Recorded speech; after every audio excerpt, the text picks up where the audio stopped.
Hey loves, welcome back to Day Spills Tea. I of course am the lovely Day, and like I told you guys yesterday, I have a very busy weekend, so I did want to still touch bases with you and talk about Put a Ring on It, because we got to see two engagements and not everybody thinks that these two engagements should have taken place. So let's talk about it. But before we do that, go ahead and hit that thumbs up button for me. Leave some comments down below. I gotta know you all's opinions on the engagements. Who should have got engaged? Who shouldn't have got engaged? What they should do from this point out. And then also, if you haven't subscribed already, go ahead and do that for me. Ring the notification bell so that way you get a little alert every time I post a new video. So with that being said, let's go ahead and get into our lips. Okay, so the episode starts out with them still in the session with both couples and Dr. Nicole. Jessica is expressing that she's not getting what she needs from Eric, and his pride is just completely in the way. So he keeps saying things like, you know, if she doesn't get that, because I send her things all the time, and if she doesn't hear it, then her ears must be broken.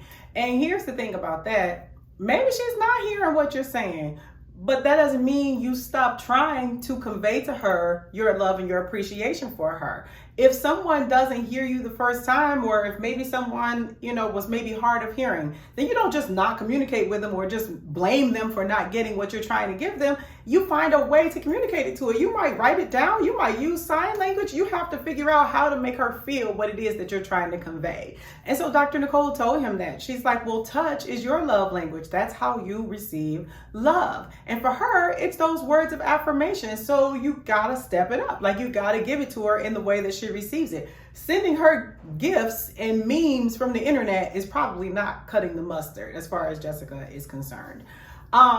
Anyways, and I just really get the feeling that his pride is in the way. And I also feel like he feels like the problems in the relationship are all her. I hate to say that because I love Jessica and I really want the two of them to be happy. But turn after turn, it seems like week after week, he feels like the problems in the relationship are her, not him at all. Like, I don't see him taking any responsibility for any of the things that they're going through. So anyways, then they are talking about his date with Leilani, and he says, he describes it as very intimate.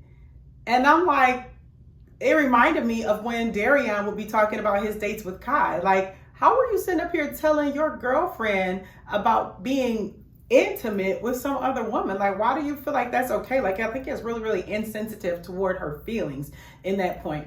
And so she decides she's not going on another date with Shon. And I'm glad she did that because he was getting way too attached. And some of y'all were in the comments like, he giving stalker vibes. And I'm not going to say that man was giving stalker vibes, but he was ready to like risk it all. Anyway, so Eric decides that he wants to see Leilani again. And I honestly feel like it's the same thing we've seen week after week, tit for tat. Jessica saw Shon for 4 dates, so he needs to see Leilani for 4 dates. That's just how it seems to me. And I already told y'all, Leilani is not feeling him like that. So he and Leilani actually go on a date, and he asked her the same question that Jessica asked Shon. He asked her, how would you feel if this were our last date? That girl was not bothered. She's like, okay, well, I won't be on TV no more. But she didn't seem like at all emotionally attached to him in any way, shape, or form. Like, she is really there to for whatever personal gain she gets, but it's not Eric. I don't feel like she was into him romantically in any way, shape, or form. She had no feelings about him saying, what if this was our last date? So he went on and told her that he thinks he wants to go ahead and pursue things with Jessica and work on that relationship. And I appreciated that Leilani was not trying to stand in the way of that. She's just like, you know, you got to do you, whatever type thing. What I didn't like, though, is that before that conversation while they were dancing and she's all like, feel my body. And I just felt like, you know, this is somebody else's man. Like, why are you saying that? I don't know. I didn't think that was necessary, you know. And I feel like with her, it's definitely one of those things where it's just a fun competition to see if you can get somebody else's man to be into you. I could be wrong, and I'm not trying to be mean or disrespectful to her, but that's just kind of how it seems. Anyway, so after the session, though, Eric and Jessica are in the car and they're driving home, and he's asking how it went. And she's kind of repeating what happened in the session. And he tried to regurgitate back what Dr. Nicole said about the love languages, but he didn't get it. He still didn't get that you're still talking to her in your language of touch.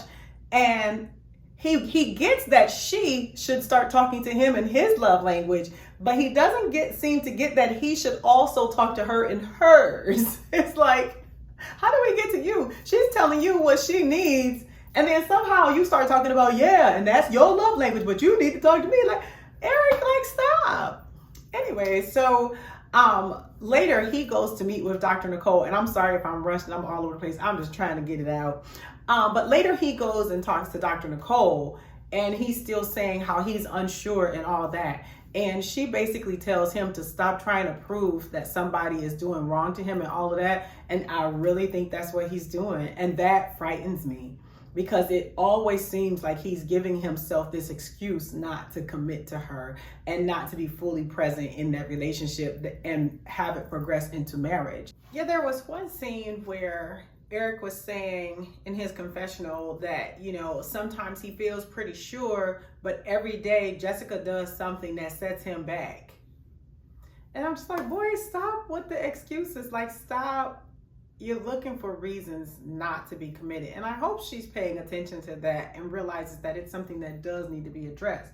Eric, you're gonna mess around and then she's gonna have another athlete coming at her, and then it's gonna be a whole nother problem. So just start appreciating who she is and opening up to her more, you know. And one of the things they addressed during the group's discussion was, he talked about how focused he could be with Leilani, but there were no distractions with Leilani. So like Dr. Nicole said, plan some more things with Jessica where there's no distractions, where y'all don't have phones and TVs and iPads and all of that, and see how much more you can connect on deeper levels, because obviously the love is there. So stop looking for an out, stop playing, go ahead and y'all just be committed.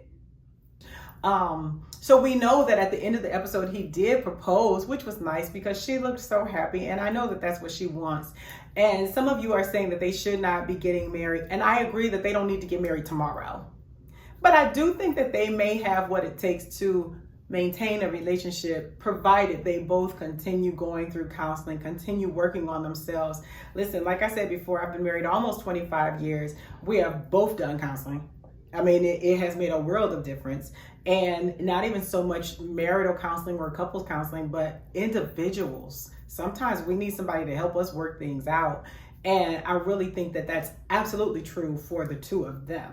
One thing that I found really interesting was that they showed us a scene that they didn't show us before. Well, they showed us a part of a scene that they didn't show us before. So when they were discussing family, they showed us Jessica talking about her mom and her auntie and her history and all of that. And then we saw Eric just kind of like, okay, I'm going to ease up on you. But this time they showed us Jessica saying that Eric had joked with her, calling her like a thought and like a hoe or something like that. I wasn't okay with that. I wasn't okay with that, because the way they cut it when we saw it before was like she was only crying about her mom's history. And like she was only crying about stuff that people on the internet might say about her. But this time, it really appeared that these were things that he says about her. And that was just really, really hurtful. And that's why he thinks he can't talk to her, is because that's how he sees her. That's what it appeared to me, is that when you're saying you can't talk to her and you can't have a conversation with her and you can't get advice from her, it seems like it's not because she doesn't do those things, but it seems like it's because that's how you see her. Especially once we learn that you're making jokes about her being a thought and stuff like that. How dare you? That is not funny.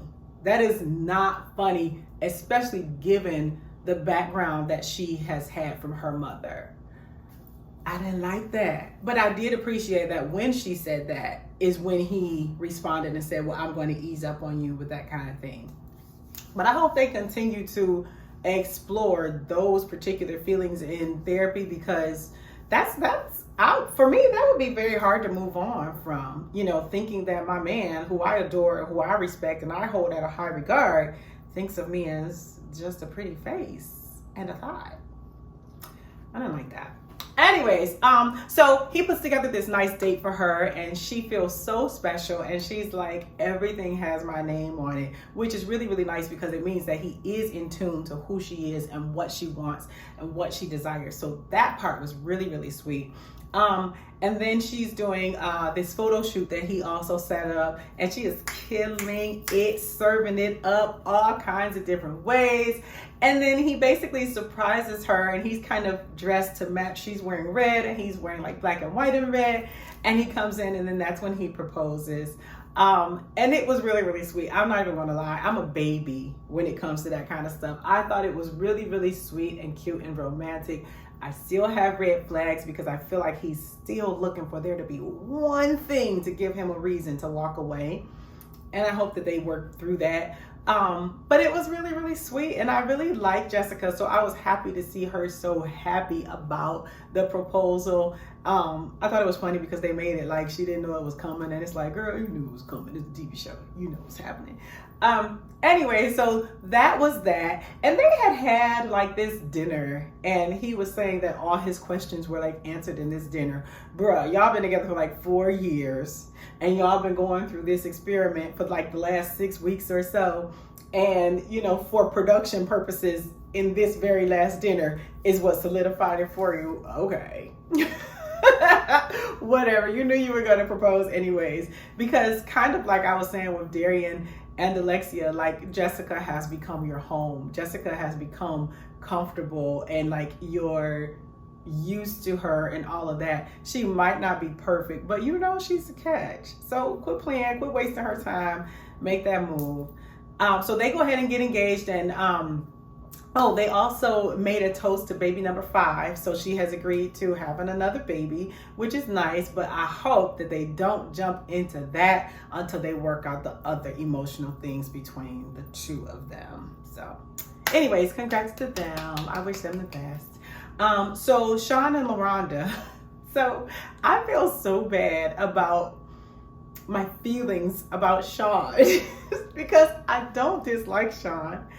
I guess because he's not the kind of guy that I'm attracted to, it's weird to like promote him, but he is what LaRhonda has wanted from the beginning. And I said it before, like she wasn't worried about how much money he makes or how stable it is or if it's coming in regularly or not. That was all crap he was worried about. She's like, I love you, let's get married. Which I think is kind of dope because whatever works for you works for you. Anyways, but I was rooting for Derek. I hate to say it, I'm sorry, Shon. Love you. But I was definitely rooting for Derek because I thought he seemed more LaRhonda's speed. But nobody knows what's LaRhonda's speed like LaRhonda does. And she has chosen. So kudos to her and Shon for, you know, making it through this process and getting engaged. So neither of them is going on any date this week other than dating themselves. So they went back to, I think they said it was the place that they had their first date at, and they did some go-kart racing and he won. And I was thinking to myself, good job, LaRhonda, you gotta let him win sometime, girl. Because previously they talked about how everything they do, she wins. And I think in my very first video, I said something about that, like, girl, sometimes you gotta let him win. Like, you gotta let him think he won. You gotta build up his confidence, his little ego. And that's not a shot towards him, that's all men. That's all us women. Sometimes we have to, you know, yeah, you got it, boo. So, LaRhonda, I know you could have won. Anyways, but they had fun. I especially liked Shon in this episode, though, because he was happy and confident. We have not, in this entire season, gotten to see Shon, except on the last date with Tyree, he seemed more confident and happy. And I think that was because he had come to this realization of where he wanted to be. And it was like, it's really no question anymore. But previously we saw him sick, we saw him nervous, we saw him anxious, we saw him sad, and we hadn't really got to see what it is that LaRhonda might love about him. Like, we hadn't really got to see him being happy and being strong and all of that. And so in this episode, we saw that, or at least I did. I felt like I saw a strong, confident man who's just about to put it down on his girl and get married. Like that. And I loved that. So they did the go-karting thing, and then he talked to her about some things that she had said about what she wants and what he plans to do and all of that. I thought it was really, really nice. And her reaction, she just looked so incredibly happy, and she just kept kissing him and kissing him and kissing him. I shed a little tear. It was romantical. But again, I'm one of those people who I just love. And it's always so great to see people when they just seem overjoyed. And they really, really did. I think they still have stuff they got to work out too. Just like Jessica and Eric. I do not like that he calls her a liar. I do not like that at all. Because even if he stops saying it, if he still thinks it, that's so foul and that's so harmful, to the long-term relationship. So they got to work through that. They got to continue building trust. He's got to feel more secure that he got this badass woman and she's choosing you.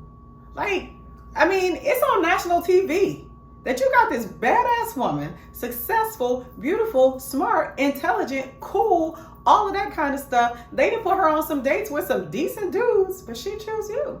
So stop letting that insecurity follow it and come in and, ruining things and having you doubting her and having there be mistrust. Go ahead and go with the flow and enjoy your woman. I loved when they both went ring shopping and they have been coached. These girls have let them know, I wanted to look like this. I needed to be this color grade. I needed to be, they knew exactly what to look for when they went into the stores. And I love that because some guys go in and they have no clue. And then you beat and brought your girl some ugly diamond dust and then she be mad. Anyways, what else happened? The ladies went and tried on dresses. Both of them, they're flawless. They look beautiful. They were happy trying on dresses. And the only thing I didn't like about it is I just wish that it was something that Lex could have. And I know she will one day in the future, if that's still what she wants. And when the right dude comes along. And I think there is a dude. I don't want to say his handle, but I could swear I saw something where somebody was congratulating her. And he was fine. So, okay. If that's the thing that I think it is, go girl. But I really wished that Alexia could have been there in that moment with them, trying on dresses and getting ready for her own engagement or her own wedding and that kind of thing. But it just really wasn't in the cards this time, and it's definitely better off without Mr. Darian. And so then we get a preview for the reunion show. And I think that's just going to be so good. We're going to see Sir James is on there. And he on there cutting up, clowning with his fine self. And then, of course, Kai is on there. I don't know what kind of... Okay, wait a minute. Before I speak on Kai and her outfit, Alexia killed. Did y'all see that gold little... I don't know if it was a romper or a dress. But that was fly. She looked flawless. But yeah, so Kai is on there, and I don't know what kind of occasion she thought it was, but I don't know. I felt like her outfit wasn't appropriate. And then she says that her and Darian were in a relationship at that time. She said, "We're in a relationship." Girl, why would you enter into a relationship with a guy who chose someone else in front of the whole country? He literally told you one week, "I'm in love with my girl." You slept with him. You stayed at his crib. He ghosts you for 10 days. And the next time you see him, it's when he's telling you, "I'm not going to see you anymore. I'm going to be with my girl." And then you enter into a relationship with him, Kai. I'd have been on your Instagram and whatnot. You could do better. You could do better. You were never going to get the respect from him that a woman should demand from her mate. Never. He posted that crap on Instagram, the screenshots of alleged text messages between y'all where you were asking for a place to stay. He posted that crap and put the laughing face emojis and stuff. Girl, don't you ever be with no dude who would do you like that. Don't ever be with no dude who would do you like that. Whew. Anyways, okay. That's all I got. I gotta run. This is probably going to be a real shoddy edit and all of that kind of stuff. I don't have my tripod, no light, no whatever. But I did want to put something up just to share my thoughts. And I just really want to know all of you all's thoughts about these engagements, what happened, and what we can look forward to on the reunion coming up next week. Anyways, continue to drop in the comments too and let me know what shows you all are watching right now, what shows I should be reviewing that we can talk about. I will be returning to work sometime within the next couple of weeks, so I'm not sure how frequently I'll be able to post, but I do plan to still review TV shows. I just need to know which ones we're watching. All right, thanks so much for watching. Bye.